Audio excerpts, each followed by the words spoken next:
La primera, entonces, de las teorías dice relación con los ciclos políticos, así se llama la teoría.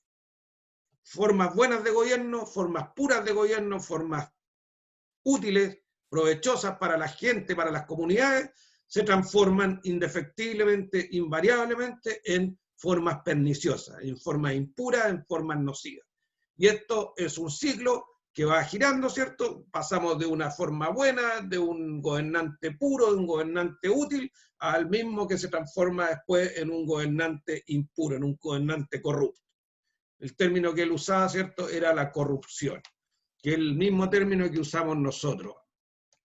Bien, y la segunda teoría, que también, fíjense, está utilizada en el cuerpo normativo nuestro y en general en muchas de las comunidades occidentales hoy en día, es la teoría de los frenos y contrapesos. Vayan anotando de inmediato, queridos colegas, que esta teoría sería tomada 1500 años después o 1800 años después por el señor Barón de Montesquieu. La misma teoría de los frenos y contrapesos la tomaría Montesquieu 1800 años después, o 2000 años después en realidad, porque Montesquieu de por allá por el 1700, y la transformaría en su gran tratado, que se llama El espíritu de las leyes, de Montesquieu, en la cual él propondría la división o separación de poderes, que es como funciona hoy día todas las repúblicas que se creen democráticas. Parte esta división de poderes, ¿se acuerdan que yo en una lámina, de las primeras láminas, les planteé que uno podía identificar normalmente tres poderes en el Estado, que era el poder ejecutivo, el gobierno, el presidente, ¿cierto? Después el legislativo, que era el Congreso quien hace las leyes, y el judicial, que es quien resuelve los conflictos jurídicos y sanciona las faltas. Esos tres poderes es la teoría clásica de la división que estableció Montesquieu, de los cuales ninguno, para que fuera un gobierno eficiente, la idea era que ninguno pudiese estar por encima del otro. Esta teoría nace, si bien la cristaliza Montesquieu en su libro, insisto, El espíritu de las leyes, pero esta teoría originalmente nace con Polibio, en el cual señalaba que para poder tener una gobernanza, para poder tener una forma, una estructura política ordenada, y para no caer en abusos, debería haber un poder que contrapesara al otro. Y es así como él propone que siempre a un poder exista uno análogo, uno similar que se le pueda oponer. Y lo estatuye en Roma en dos derechos. Como ya estamos en Roma, ya hablamos del derecho, ¿ya? Él está estudiando la evolución romana y él decía que las organizaciones políticas romanas más fructíferas se habían dado cuando no existía un poder único, sino cuando el poder se podía dividir. Y, por favor, micrófono, colegas, para algunos. Colegas, los micrófonos, por favor, porque parece que se... Ya, ahora sí, muchas gracias. Y él señalaba que habían dos derechos que debían contraponerse, que debían contrapesarse, siempre. Ninguno podía tener más poder que el otro, porque si no, estos se transformaban en dictaduras, en tiranía. Y los dos derechos que él planteaba que se debían contraponer, que ustedes seguramente los leyeron en Derecho Romano, no sé si llegaron a la secesión de la plebe, por allá por el año 500 antes de Cristo, ¿cierto? Era el derecho a actuar, o el jus agendi, ¿ya?, que tenían los patricios, que tenían los nobles de Roma, y el derecho a vetar o a oponerse, que se conoce como el jus impidendi, que era el derecho de los plebeyos, ¿ya?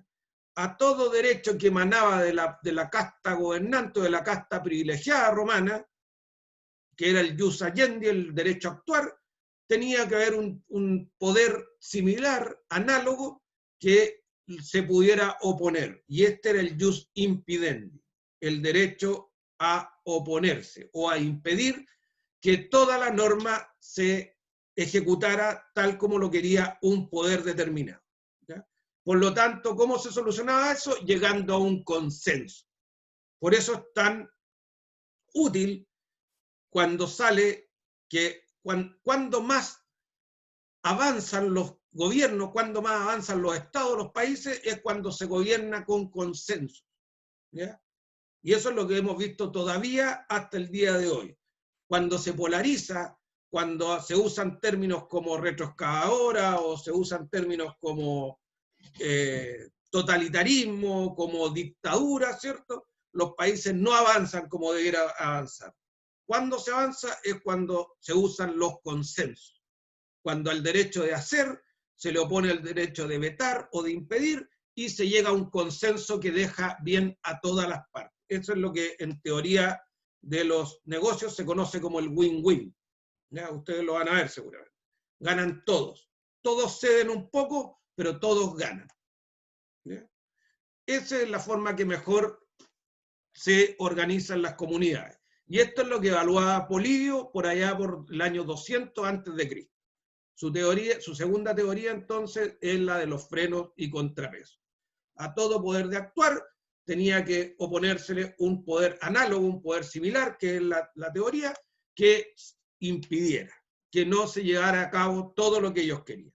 Si se desbalanceaba, si un poder tomaba mucha preeminencia, el gobierno se iba a las pailas porque ese poder que tenía preeminencia se transformaba en un poder dictatorial, en un poder autocrático, que es lo que hemos visto nosotros. ¿Dudas hasta aquí? Ya. Finalmente, está en una lámina, colegas, pero... A ver. Sí, en la primera lámina aparece qué forma de gobierno entonces era la que prefería Polibio. ¿Ya? A diferencia de los pensadores clásicos griegos, Polibio proponía una forma mixta de gobierno. Les recuerdo que Sócrates, Aristóteles, bueno, que Clístenes quería la democracia, el gobierno de todos. Sócrates, Platón y Aristóteles eran partidarios de la aristocracia, el gobierno de los mejores. Polibio postuló, cuando evalúa Roma, que yo se los dije al inicio, Polibio postuló que la mejor forma o la forma más óptima de gobernar era que todas estas formas tuvieran participación en el gobierno. Él creía en una cuarta modalidad que era la mixta, la que abarcaba todo. Entonces él decía que los mejores gobiernos se habían dado cuando existía un emperador o existían cónsules, existía un senado que eran los mejores y también existían los tribunos o existía la plebe que se podía manifestar. ¿Ya? O sea, cuando existía la monarquía, la aristocracia y la democracia juntas de manera virtuosa, de manera útil para los pueblos, era la mejor forma de hacer política. Que no todos estuvieran en un solo poder gobernante. Dime, Pablo. ¿Eso no es monarquía constitucional? ¿No? Es que nosotros hoy día la podemos traducir en una monarquía constitucional, es una forma que se presenta. Pero nuestro gobierno, hoy día, nuestro gobierno que es presidencial y presidencialista puro, también adquiere estos vestigios. Porque tenemos un poder, que es el ejecutivo en manos del presidente, ¿cierto? Uno, tenemos sus asesores, o tenemos unos pocos que debieran ser los mejores, ¿cierto? Tampoco el presidente puede que sea el mejor, o puede que sea el mejor dependiendo del color político de algunos, ¿cierto? Pero tenemos también un puñado que deberían ser los mejores, que está dado por el Congreso, ¿ya? Y tenemos también la democracia completa, que es nosotros entregando el voto para que nos represente. ¿Ya? O sea, también tenemos vestigios de esto. Se puede dar en todas las formas de Estado o en todas las formas de gobierno, pero para Polibio, insisto, este era el mejor mecanismo, que fuéramos gobernados por una mezcla, una amalgama, un entrelazamiento entre las tres formas que proponía, cuáles eran las que se iban sucediendo. ¿Ya? Bien, de Polibio, colegas, nos queda muy poco. Este era el principal pensador político, ojo, pensador político romano, que a pesar de que era griego, lo asimilamos a Roma, porque en Roma es donde él escribió, evaluando a Roma, es donde él escribió sus principales tratados,